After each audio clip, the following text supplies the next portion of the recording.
नमस्कार अमरावती जिल्हा परिषदेतर्फे आयोजित जिल्हास्तरीय प्राथमिक शालेय क्रीडा व सांस्कृतिक महोत्सव रंगतदार सुरू झाला आहे। 3 दिवसांच्या महाकुंभात ग्रामीण भागातील 3000हून अधिक विद्यार्थ्यांचा सहभाग आहे। श्री शिवाजी शारीरिक शिक्षण महाविद्यालयाच्या पटांगणात भरलेल्या या महोत्सवात विद्यार्थ्यांनी क्रीडा, मल्लखांब आणि सांस्कृतिक कला यांचा मनसोक्त आनंद घेतला। या सोहळ्याच्या अध्यक्षस्थानी प्राथमिक विभागाचे शिक्षणाधिकारी सतीश मुगल हे होते, तर प्रमुख अतिथी म्हणून जिल्हा परिषदेच्या पंचायत विभागाचे उपमुख्य कार्यकारी अधिकारी बाळासाहेब बायस, उपमुख्य कार्यकारी अधिकारी बाळासाहेब रायबोले व आदी उपस्थित होते। तर व्यासपीठावर उपशिक्षणाधिकारी गंगाधर मोहने, रजनी शिरभाते, निखिल माणकर, इम्रान खान, क्रीडा संयोजक प्रवीण खांडेकर, चांदूर पंचायत समितीचे गटशिक्षणाधिकारी प्रसाद सपकाळ, तिवसा पंचायत समितीचे गटशिक्षणाधिकारी डॉक्टर नितीन उंडे, धामणगाव पंचायत समितीचे गटशिक्षणाधिकारी संदीप बोडके, चिखलदरा पंचायत समितीचे गटशिक्षणाधिकारी भटेसिंग गिरासे, अंजनगाव पंचायत समितीचे गटशिक्षणाधिकारी सुधीर खोडे, चांदूर बाजारचे पंचायत समितीचे गटशिक्षणाधिकारी नंदकिशोर खरात, भातकुली पंचायत समितीचे गटशिक्षणाधिकारी रामेश्वर माडवे, धारणी पंचायत समितीचे गटशिक्षणाधिकारी गुणवंत वरघट, विस्तार अधिकारी व आदी उपस्थित होते। मुख्य कार्यकारी अधिकारी संचिता मोहपात्रा म्हणाल्या, क्रीडा व सांस्कृतिक महोत्सव हे विद्यार्थ्यांसाठी उत्कृष्ट व्यासपीठ आहे। याचा पूर्ण वापर करून मिशन, स्कॉलरशिप आणि निपुण महाराष्ट्रमध्ये यश मिळवावे। खेळामुळे शिस्त, नेतृत्व, संघभावना आणि चिकाटी वाढते, ज्यामुळे विद्यार्थ्यांचे व्यक्तिमत्व घडते। चिंचोना शाळेचे मल्लखांब प्रात्यक्षिक आणि तिवसा पंचायत समितीमधील पपेट शो द्वारे राजस्थानी संस्कृतीचे सुंदर दर्शन झालं। याशिवाय मेळघाटातील दुर्गाचा गौरव सादर करणाऱ्या धारणी पंचायत समितीतील विद्यार्थ्यांचे मुख्य कार्यकारी अधिकारी संचिता मोहपात्रा यांच्या हस्ते सन्मान करण्यात आला। हा महोत्सव विद्यार्थ्यांच्या शारीरिक आणि सांस्कृतिक विकासासाठी अत्यंत महत्त्वाचा ठरत असून जिल्हा परिषदेच्या शिक्षण विभागाने यशस्वी आयोजन केले आहे। प्रास्ताविक उपशिक्षणाधिकारी गंगाधर मोहने यांनी केले, संचालन अजय अडिकने, संध्या जामकर यांनी केले, तर आभार क्रीडा संयोजक प्रवीण खांडेकर यांनी मानले असल्याचे क्रीडा महोत्सवाचे प्रसिद्धी प्रमुख गटशिक्षणाधिकारी विनोद गाडे, विनायक लकडे, राजेश सावरकर, शकील अहमद, श्रीनाथ वानखडे, हेमंत कुमार यावले यांनी कळविले आहे। यावर्षी आपण जिल्हा स्तरावर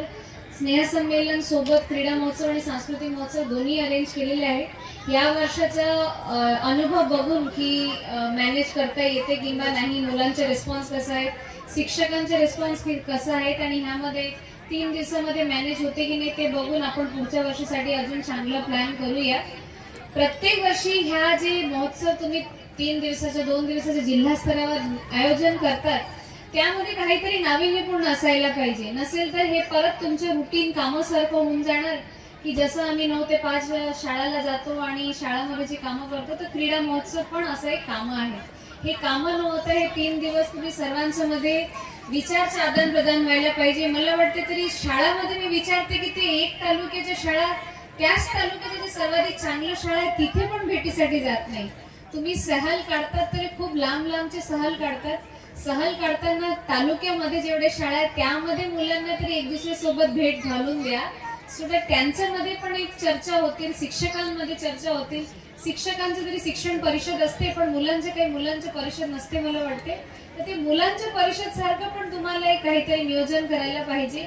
आणि आज जेवढे मुलं इथे उपस्थित झाले त्यांच्यामध्ये एक डिस्कशन होऊ द्या, त्यांच्यासोबत एक चर्चा होऊ द्या आणि लेट देम अंडरस्टँड की दुनिया किती मोठी आहे आणि मी माझ्या गावाच्या जिल्हा परिषद शाळामध्ये किती छोटीच्या ठिकाणी राहत आहे।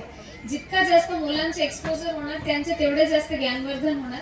तर हे एक चांगलं व्यासपीठ असते ज्यामध्ये तुम्ही सर्व शिक्षक, सर्व मुलं आज मोकळ्या मनाने 3 दिवस एन्जॉय करायचे, शिकायचे, वेगवेगळे गुण बघायचे। मला वाटतं आपल्या शिक्षकामध्ये पण इतके टॅलेंटेड ऍक्टर्स आणि आर्टिस्ट आहेत, त्यांना पण हे व्यासपीठ मला वाटतं उपलब्ध करून दिली असणार तुम्ही, किंवा आता कर्मचारी महोत्सव होणार आहे तर त्यामध्ये तुम्ही सर्वांच्या सुप्त गुण आम्हाला पण बघायला मिळणार।